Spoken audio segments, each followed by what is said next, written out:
जी लाल बहादुर शास्त्री जी उनको ताशकंद यहाँ से गए, जी परम पुण्य गुरुजी ने उनको मना किया था जी कि आप मत जाइए, क्योंकि गुरुजी को बहुत कल्पना थी, लेकिन वो गए क्योंकि प्रधानमंत्री थे, मीनार जिम्मेदारी थी। और वहाँ पर जो उन पर जो भी दबाव पड़ा उस समय तो हमको ये नहीं था, जी लेकिन जय जोहार, जय छत्तीसगढ़। भगवान श्री राम जी की प्राण प्रतिष्ठा का समय आ चुका है और कुछ ही समय में, कुछ ही महीनों में प्राण प्रतिष्ठा है। और इसी संदर्भ में हमारे साथ एक ऐसे स्वामी जी हैं, एक ऐसे आचार्य जी हैं जो इमरजेंसी के समय के उनके अनकहे किस्से और भगवान श्री राम जब 92 में और 90 में जब कार सेवकों पर हमला हुआ और भगवान श्री राम की सेवा के लिए सब अपनी अपनी जगहों से जा रहे थे, तो उनके बारे में बहुत सारे किस्से हैं स्वामी जी के, से हम जानेंगे। स्वामी जी, आपका बहुत बहुत स्वागत है।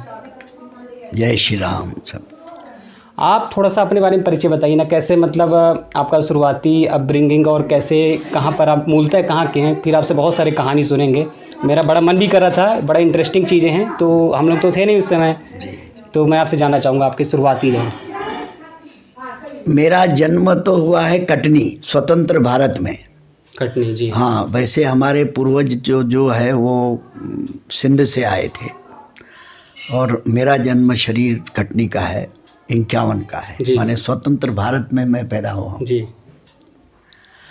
और प्रथम शिक्षा दीक्षा मेरी कटनी में हुई। फिर उसके बाद हम बिलासपुर आए। जी। बिलासपुर में भी शिक्षा दीक्षा के समय मेरा संघ से संपर्क आया, आरएसएस से, जी। और उसके बाद फिर मैंने कदम पीछे नहीं किया है।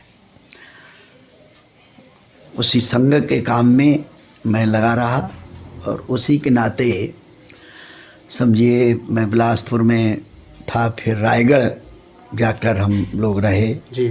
वहाँ से ही हम प्रचारक निकले। जी।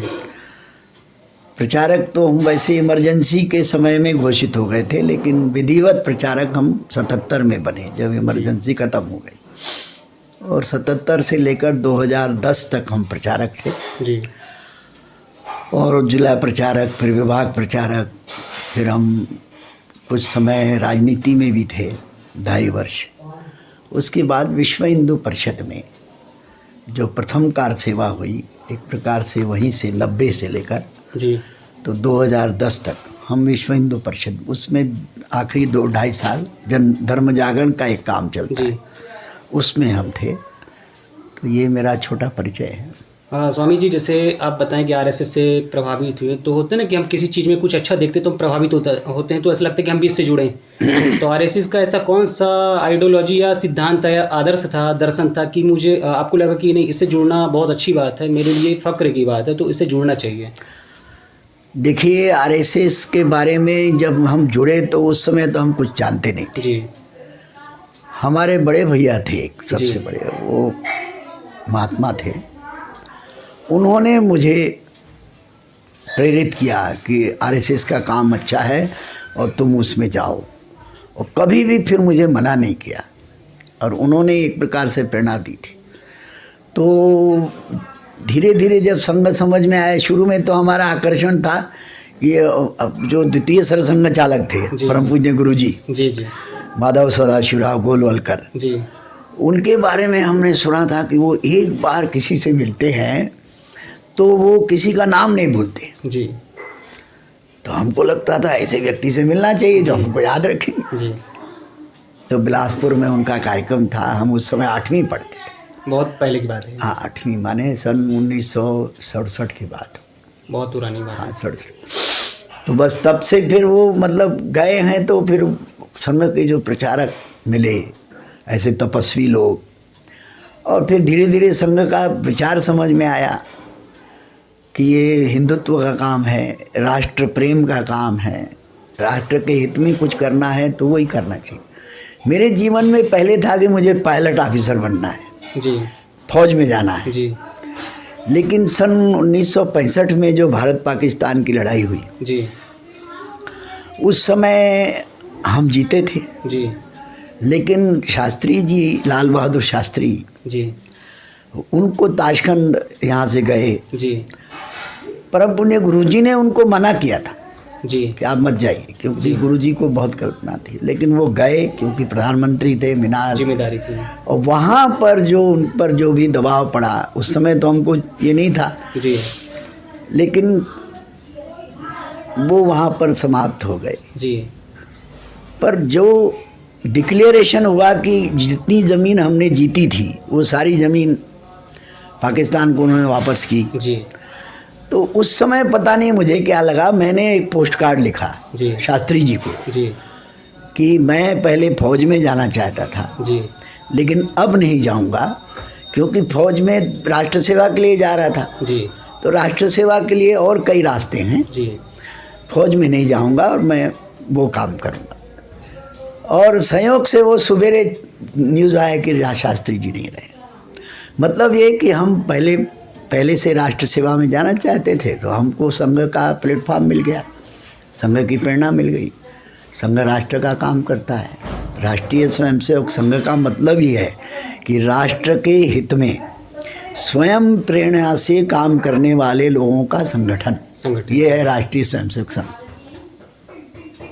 स्वामी जी, जैसे आप बता रहे हैं लाल बहादुर शास्त्री जी के बारे में, हमारे देश के प्रधानमंत्री रहे और इतने अच्छे, मतलब इतने महान, हर कोई मतलब उनके जैसे नहीं बन सकता है। तो क्या उनका जाना, उनका निधन, उनका जो देहांत हुआ, जो भी हुआ, घटना घटी हो, तो क्या उनका, आपको लगता है कि उनका इस तरह से जाना देश के लिए बहुत बड़ी क्षति है? दुर्भाग्य है, देश का दुर्भाग्य मानेंगे? दुर्भाग्य है। वो रहते तो कुछ और नज़ारा होता। जी। जब हमने ये पत्र लिखा और फिर दूसरी दिन ये आया, तो हमने कहा, हमारे बड़े भैया जो थे, वो प्रेरणा थे, वो तुरंत मेरे को बोले, मेरा पहला नाम लेके, अभी तो परमात्मानंद है, मेरा पहला नाम लेके बोले कि फलाने देखो शास्त्री चले, उनके जैसा नहीं मिलेगा। बहुत बड़ा क्षति हुई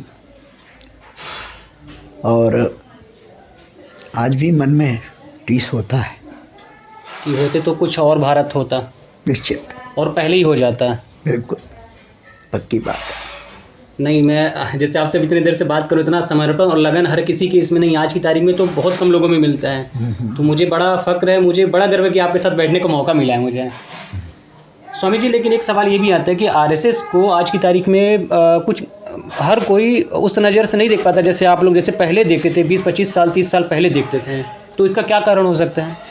देखिए, आज भी जो संघ में काम करता है जी, वो निस्वार्थ करता है। जी। कुछ लोग आते हैं प्लेटफॉर्म बनाने के लिए, जी, आगे चल के उनको राजनीति में जाना है, कुछ लोग। जी, जी। लेकिन संघ का स्वयंसेवक निस्वार्थ ही आता है, कुछ लेने नहीं आता, देने के लिए आता है, देने के लिए ही आता है, समाज हित में ही। जी, बिल्कुल बिल्कुल। आज भी कुछ लोग तो रहते हैं आपात, लेकिन वो भी जो ऐसे भी आते हैं, उनके में और बाकी लोगों में एक ज़मीन आसमान का फ़र्क रहता है। जब बहस चलती कई बार अभी कि अरे सब दल बराबर हैं, सब राजनीतिक दल बराबर हैं, तो हम कहते हैं कि भैया सब बराबर है, ऐसे कैसे कह रहे हैं? जी। सवाल ये है कि आज भी, आज की स्थिति में, जो मैं राजनीतिक दल का नाम लूँ, जैसे भारतीय जनता पार्टी है। जी। अब भारतीय जनता पार्टी का नेता, जी, मैं कह सकता हूँ कि वो भ्रष्टाचार करेगा, मान लो पैसा खाएगा, जी, लेकिन राष्ट्र के साथ कभी वो समझौता नहीं करेगा, कभी नहीं करेगा। ये पत्थर की लकीर है। देश के हित के साथ वो समझौता नहीं करेगा। तो ये बहुत बड़ा फर्क है। अगर किसी को भी, मेरे को या किसी को भी आज की तारीख में अगर देश की सेवा करनी है, तो क्या आरएसएस से ही जुड़ना जरूरी है? नहीं, ये मैं कभी नहीं कहता।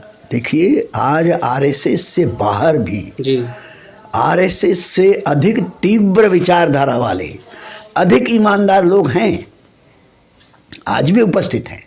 लेकिन क्या है, देखिए, एक महापुरुष ने कहा कि इस देश को खतरा दुर्जनों से नहीं है, जी, सज्जनों की निष्क्रियता से है। जी। सज्जन शक्ति निष्क्रिय हो जाए होती है, इसलिए सज्जन शक्ति का एकत्र आना जरूरी है राष्ट्र के हित में। जी। वो संघ करता है। जी। बाकी दल का, अब जैसे गायत्री परिवार बहुत अच्छा काम कर रहा है। जी। आप ये जो है आर्ट ऑफ लिविंग बहुत अच्छा काम कर रहा है। जी। ऐसे कई संतों के संगठन चलते हैं जो बहुत अच्छा काम कर रहे हैं। तो लेकिन संघ एक शुद्ध राष्ट्रीय परिप्रेक्ष्य में काम करता है, एकमेव दल है। परंतु ये नहीं है कि यदि देश की सेवा करना है तो आप आरएसएस में जाएंगे तभी कर पाएंगे, बाहर भी रह सकते हैं, लेकिन यदि साथ में आते हैं तो शक्ति मिल जाती है। इसलिए संघ में ऐसी शक्तियों का तो मैं आह्वान करना चाहूँगा कि जो भी ऐसा करना चाहते हैं वो संघ से मिलकर कहीं ना कहीं काम करें। लेकिन बहुत सारे लोग हैं, बहुत सारे अभिभावक हैं जो कि संघ से लोगों को दूर रखना चाहते हैं, बोलते हैं कि नहीं इसमें मत जाइए आप। तो इसके बारे में क्या कहेंगे आप? क्योंकि बहुत सारे लोग भ्रांतियाँ भी फैलाते हैं समाज में। क्या है भैया अंकित जी, अपनी अपनी मुंडे मतिर फिरना जी। मैं अपनों को अपनी बात बताऊं, मैं उस समय 11वीं में पढ़ता जी। जब मैं रायगढ़ में था जी। 11वीं पास करके कॉलेज में आ गया था जी। और 11वीं में फर्स्ट क्लास आया था। जी। जी। उस समय फर्स्ट क्लास को ये था कि कोई भी परीक्षा नहीं होती, सीधे इंजीनियरिंग कॉलेज में हम गणित लेकर पढ़े। जी। पर हम वहाँ नहीं गए, हमको प्रचारक निकलना था। एक स्वयंसेवक आता था मेरी शाखा में। जी। तो हमारी आदत है, संघ का संपर्क है कि घरों में जाते हैं। तो मैं घर में गया तो बाहर बिठाया उस स्वयंसेवक ने मुझे और अपने पिताजी के पास गया और पिताजी को बताया कि वो हमारे भैया जी आए हैं, रायगढ़ की बात है। कौन भैया जी हैं? वो आरएसएस वाले हैं। क्या करते हैं? कॉलेज में पढ़ते हैं। कॉलेज में पढ़ते हैं? कब? बोले फर्स्ट ईयर में है। 11वीं में कितना नंबर आया था? फर्स्ट क्लास आया था। हाँ तब ठीक है, तब ठीक है। अब ये सोच है जी। फर्स्ट क्लास वाला विद्यार्थी आया तो ठीक है। तो मतलब कहने का कि ये अलग अलग भाव है। आज की स्थिति में अंकित जी मैं दावा करता हूँ, जितने शिक्षित जी उच्च शिक्षित जितने आरएसएस में हैं अकेले, उतने किसी संगठन में नहीं हो। बहुत सारे लोग, आप ये कहना चाह रहे हैं कि बहुत सारे लोग अंडरग्राउंड होकर किसी न किसी तरह काम कर रहे हैं समाज हित में? सब में काम करते हैं। और बाकी जिनका जो मामला जो है ना, देखिए सब जानते हैं। मैं आपको एक बात बताऊं, मैं जिला प्रचारक था जी छतरपुर में। जी। तो एक कांग्रेस के नेता थे जी। बूढ़े हो गए थे, शर्मा जी, लेकिन मेरी उनकी बात होती थी। अच्छा मेरा शुरू से है, मैं बड़ों से भी बात कर लेता था छोटे। तो वो क्या है कि एक जगह बैठे थे और एक हमारा कार्यक्रम उनका जो मुसलमानों वहाँ भी बहुत हैं, छतरपुर में बड़ा दबाव था। तो एक कोई प्रोसेशन निकला, हम एक दुकान में बैठे थे। तो वो कहते फलाने जी अपना काम बहुत बढ़ाइए। क्या हो गया शर्मा जी आपको? कहते नहीं तो ये तो खा जाएंगे देश को, संघ का काम नहीं बढ़ेगा तो ये देश को खा जाएंगे। तो मैंने कहा आप मंच पर कहेंगे ये बात? नहीं मंच पे मत कहना। मतलब यह है कि लोग मन से चाहते हैं पर अपने स्वार्थ के कारण, राजनीतिक स्वार्थ होंगे, किसी का आर्थिक स्वार्थ होंगे, मंच पर आने से घबराते हैं। मंच पे आने से घबराते हैं। खुल के जहाँ बोलना होगा वहाँ बोलेंगे नहीं, आरएसएस सांप्रदायिक, आरएसएस फलाना है, जबकि मन में